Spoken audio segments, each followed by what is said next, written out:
The soul of watchmaking lies in passion, craft, and history.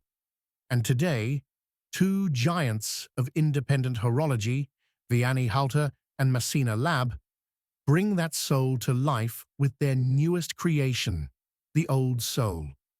This limited edition timepiece is built around a true relic of watchmaking, the vintage Minerva caliber 1722, a pocket watch movement first developed in the 1920s.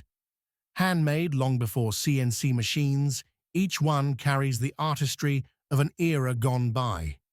At over 39 millimeters in diameter, it's a giant of a movement, but carefully housed in a 42 millimeter steel case that feels perfectly wearable. But the Old Soul is more than a vessel for history.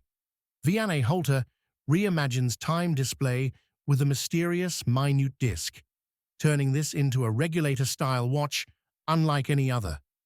Hours at 3, seconds at 9, and minutes circling the dial, with numerals in Halter's unmistakable typeface.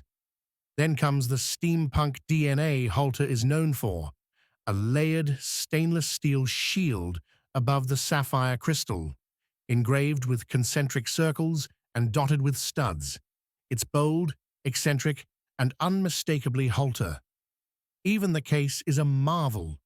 42 millimeters in diameter, 12 millimeters thick, with stepped lugs, a polished concave bezel, and a studded crown that's both tactile and visually striking. The Old Soul is part of the Old Masters series, limited to just 47 pieces worldwide, each priced at 32,000 Swiss francs before VAT, available now exclusively through Massena Lab's website. A true meeting of history, vision, and independent spirit. If you enjoyed discovering this masterpiece, give this video a like and subscribe for more stories of the most extraordinary mechanical watches.